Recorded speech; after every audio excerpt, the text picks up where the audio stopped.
Hello, everybody, and welcome back to another podcast. My name is Caylynne. So, this one's gonna be a bit different. I'm recording this on a Sunday morning.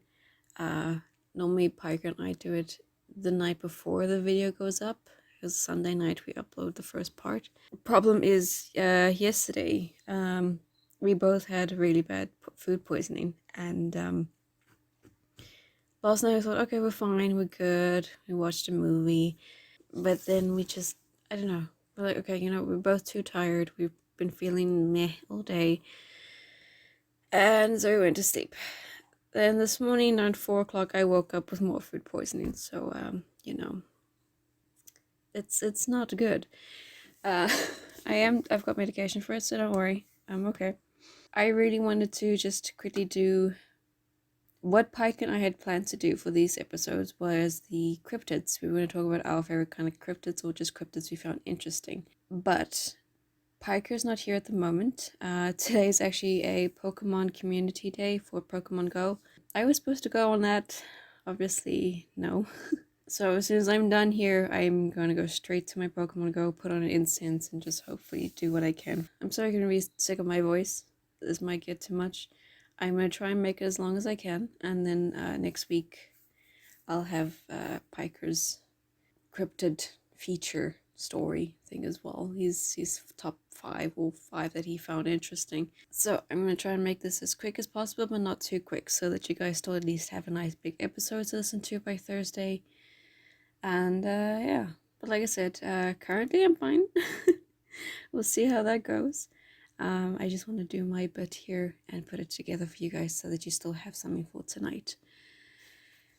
Okay, so one of the first cryptids I found interesting was the Yowie. It's actually an Australian folk. It's actually from Australia. It's a creature that has its roots in Aboriginal oral history. In parts of Queensland, they are known as Quincan, or a type of Quincan. I'm not sure what that is. So these Yowie type creatures are common in Aboriginal Australia legends, especially in Eastern Australian states. The description of this creature is usually described as hairy and ape-like creature standing upright between 2.1 meters, that's 6 foot 11, and 12 foot. The Yowi's feet are described as much larger than humans, but alleged Yowie tracks are inconsistent in shape and toe number, and the descriptions of Yowie foot and footprints provided by Yowie witnesses are even more varied than those of Bigfoot. The Yowie's nose is described as wide and flat. Behaviorally, some report the Yowie as timid or shy. Others describe the Yowie as sometimes violent and aggressive. I found this particularly interesting because it's like it's a Bigfoot, but it's not Bigfoot. Because everyone's like, the States is full of Bigfoot, but it's like, yeah, it's Australia. Like, hey guys, chill. Anyway, in a column in the Sydney Morning Herald in 1987, columnist Margaret Jones wrote that the first Australian Yowie sightings were said to have taken place as early as 1795. I'm not too sure on the history on Bigfoot, but this is pretty interesting. Also, back then, I guess people were like, oh, what the fuck's a monkey, And it's like, okay, cool, now we know. It could be a situation like that, I don't know. I mean, I'm not assuming people like, oh, we don't know what an ape looks like or something, but you know how dramatic people can get. It's just very interesting.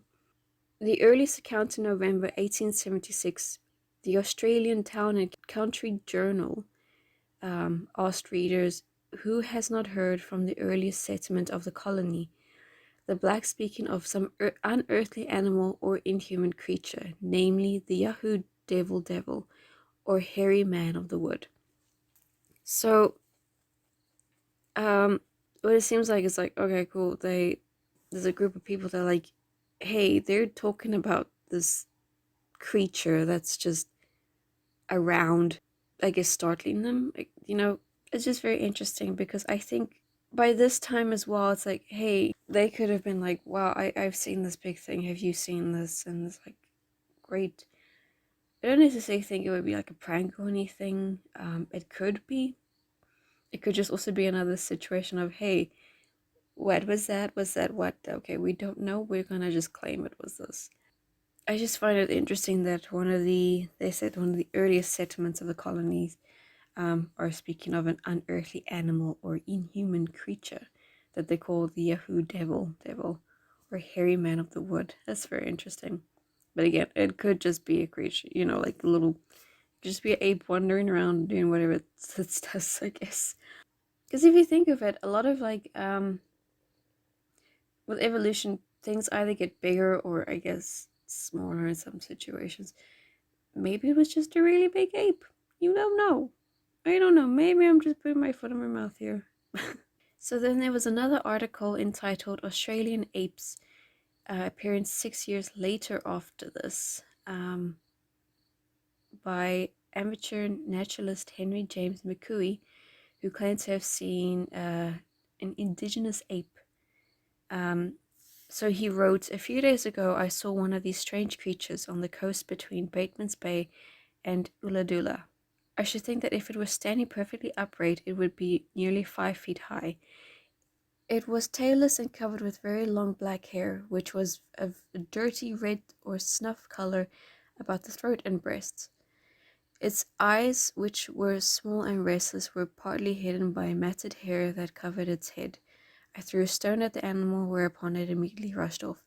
First of all, I also want to add that this guy is just, look, I don't care if you're amateur, professional, whatever, but why are you throwing a stone at something you don't know, my guy? You know what I mean? It's just, it's like going up to a lion that's like leaving you alone and then kicking it and not expecting it to like do anything, you know? Why are you looking for trouble? I find that very strange. Don't throw stones at animals, especially if you don't know what it is. Because if you throw a stone at a fucking Wendigo or something, you know what? It's your fucking fault. The end. Goodbye, I guess. Don't breed. Don't look at anyone. Just accept your fate, I guess. Anyway, so McCooey then offered to capture an ape for the Australian Museum for €40, and according to Robert Holden, a second outbreak of reported ape sightings appeared in 1912. Today, there is a top-end Yowie investigator named Angie McGinn. The death and mutilation of a pet dog near Darwin could have been the result of an attack by the mythical Yowie. So the dog's owners basically believed that something else did it, but this guy was like, no, he's pretty sure the Yowie did it. And it's like, okay, guy, all right, cool. In 2010, a Canberra man said that he saw an animal described as a juvenile covered in hair with long arms that almost touched the ground in his garage. A friend later told him it could be a Yowie. And that is basically all we know about this thing. I'm not even going to try looking at YouTube videos and stuff. I know those things just get faked so easily. It's just not even worth looking at, honestly. But yeah. So I thought that was interesting because it's kind of like Bigfoot, but it's not.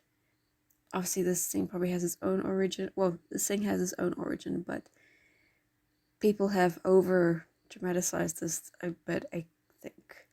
Which is quite interesting. Then there is the Jersey Devil. So there was a big story. So there was a story back with Mother Leeds and her 13th child. The legend states that Mother Leeds had 12 children, and after finding she was pregnant for the 13th time, cursed the child in frustration, crying that the child would be the devil. In 1735, Mother Leeds was in labor on a stormy night, while her friends gathered around her. Born as a normal child, the 13th child changed to a creature with hooves, a goat's head, bat wings, and a forked tail. Growling and screaming, the child beats everyone with its tail before flying up the chimney and heading into the pines.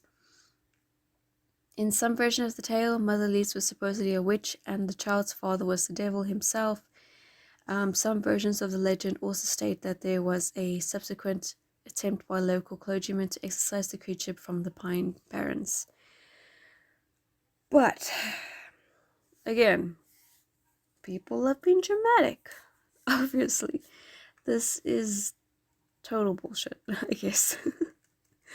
In my opinion. So the actual story behind the Leeds family, there was a man named Daniel Leeds. He was kind of like a rival to Benjamin Franklin. Now Daniel Leeds, he was very into like esoteric stuff, and that's what he wrote. He wrote a lot of esoteric astrological Christian writings. He was fascinated with Christian occultism, Christian mysticism, cosmology, demonology, angelology, and natural magic. A lot of his writings were censored because people were like, this is fucking blasphemy, we don't know what this is. And of course Benjamin Franklin was like, you've got to be kidding me. You're the guy who's really you're trying to, wow, trying to go against me, but you're like this crazy guy. So he assumed this is what he is, and immediately through obviously through his writings, and of course with Benjamin Franklin mocking him and everything, he kind of picked up a name for himself. During 1716, Daniel Leeds' son Titan Leeds inherited his father's business, which he continued to use the astrological content. So, of course, the competition between the two men intensified when, during 1733, Franklin satirically used astrology in his almanac to predict Titan Leeds' death on October of that same year, which is a bit crazy because it's like, what? You don't really go around messing with that kind of stuff. That's, look, I understand I'd be mocking someone, but like, oh, you're gonna die on this day. The guy is gonna be paranoid and might actually die. You never know. I'm saying that these things happen, but it's kind of scary to think, oh wow, this is guy that we've all been kind of taught about, and now it's like, hey, he's just mocking people and thinking it's the best thing ever, you know. So for this, Tyson called Franklin a fool and a liar, and in a published response, Franklin mocked Titan Leeds, outraged and humorously suggested that in fact Titan Leeds had died in accordance with the earlier prediction and was thus writing his almanacs as a ghost, which is just fucked up. Think of it back then. It was like, oh, we could Google and be like, oh no, this guy's still alive. This guy's probably like, what the fuck, man? I'm fine. And people are like, oh my god, did you read in the newspaper? This guy's dead. He is dead. It's just, you don't do this. Please don't do this, people, please. Like, you do this when you're 7 and you think it's funny. This is not funny. So, Titan Leeds also began to include the Leeds family crest on the masthead of his almanacs. The Leeds family crest depicted a waving, bat-winged dragon-like legendary creature that stands upright on 2 clawed feet. This, of course, was reminiscent of the old popular descriptions of the Jersey Devil. And of course, this gave gave the Leeds family a bad name. Obviously, that, there's the Leeds Devil and everything. Jersey Devil resided in the family. It was just an association that the Leeds family was with devils and monsters and all sorts. So I guess that's also how it started with the mother Leeds and everything like that. Just pure horrible rumors that got around. So the family crest. So of course, with the political issues, this made the Leeds family religious monsters, I guess. So references to the Jersey Devil do not appear in newspapers or other printed material until the 20th century. The first major flap came in 1909. It is from these sightings that the popular image of the creature, a bat-like wings, coarse head, claws, and general air of a dragon, became standardized. Many references to a Leeds Devil or Devil of Leeds appear in early printed material prior to the widespread usage of the Jersey Devil name. A newspaper from 1887 describes sightings of a winged creature, referenced to as the devil, referred to as the Devil of Leeds, allegedly spotted near the Pine Barrens and well known among the local populace of Burlington County, New Jersey.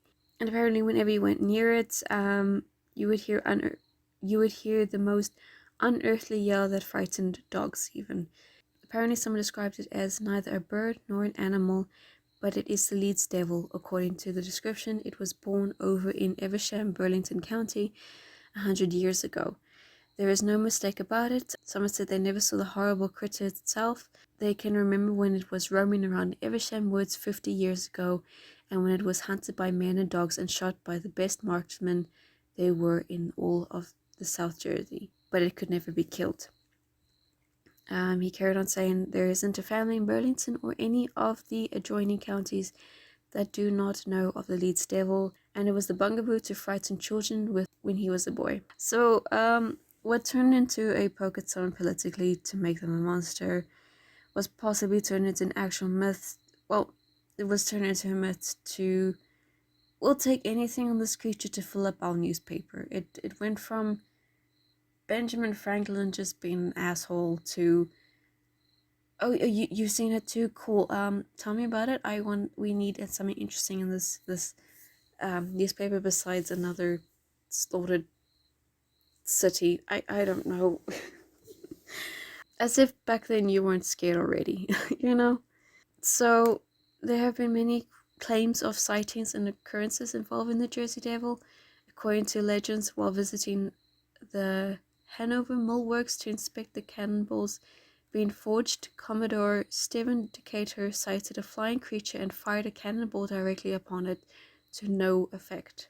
Joseph Bonaparte, an older brother of Napoleon, is also claimed to have seen the Jersey Devil while hunting on his Bordentown estate about 1820. During 1840, the Jersey Devil was blamed for several livestock killings. Similar attacks were reported during 1841, accompanied by tracks and screams. In Greenwich, December 1925, a local farmer shot an unidentified animal as it attempted to steal his chickens, and they photographed the corpse. Afterwards, he claimed that none of 100 people he showed it to could identify it. On July 27, 1937, an unknown animal with red eyes was seen by residents of Downingtown, Pennsylvania, which was compared to the Jersey Devil by a reporter of the Pennsylvania Bulletin of July 28, 1937. In 1951, a group of Gibbston, New Jersey boys claimed to have seen a monster matching the devil's description, and claims a corpse matching the Jersey Devil's description arose in 1957. During 1960, and noises heard near Mays Landing were claimed to be from the Jersey Devil. During the same year, merchants around Camden offered a $10,000 reward for the capture of the Jersey Devil, even offering to build a private zoo to house the creature if it was captured. There again, people claiming, oh, we've seen it, but we've killed it. Oh, wait, we've seen it again, but we've killed it. I've got no explanation behind this. I can't be like, hey, this is what this was. I wasn't alive then, I'm sorry, it's just a thing. But anyway, during the week of January 16, 1909 through January 23, 1909, newspapers of the time published hundreds of claimed encounters with the Jersey Devil from all over the state. A lot of people claimed that the creature attacked a trolley car in Hayden Heights at a social club in Camden. Police in Camden and Bristol, Pennsylvania supposedly fired on the creature to no effect. Soon sightings of creatures resembling the Jersey Devil were reported throughout South Jersey and as far as Delaware and western Maryland. Of course, this prompted a number of schools to close and workers to stay home. Vigilant groups and groups of hunters roamed the pines and countryside in search of the devil. During this period, it is rumored that the Philadelphia Zoo posted a $10,000 reward for the creature. The offer prompted a variety of hoaxes, including kangaroo equipped with artificial claws and bat wings. So, if they're going as far as being like, hey, stay home, don't take your kids to school, don't do this, something must have been going on. But I don't think it had anything to do with the Leeds family, but I think this is just, again, the Jersey Devil. I think the Leeds family was just unfortunate in what happened. And it's a big problem. And unfortunately, it's just how things happened back then. You could get away with calling someone bullshit and people would believe it. Today, you can kind of look up facts and be like, okay, this is right, this isn't right. You can have an opinion of your own. Back then, it was like, no, you fall under this, thank you. But people freaking out over a creature, I don't know. This is something totally different altogether. I think it's very interesting, but at the same time, there had to be something, because I mean, why would you have $10,000 was a lot back then. To have rewards out for this creature, people hunting it, people hiding, something was definitely up. And I think, do I believe this? Sure. But I kind of wish there's more that was documented, that there was more, I don't want to say evidence, but sure, evidence. I wish there was more evidence to kind of go with what was being said here.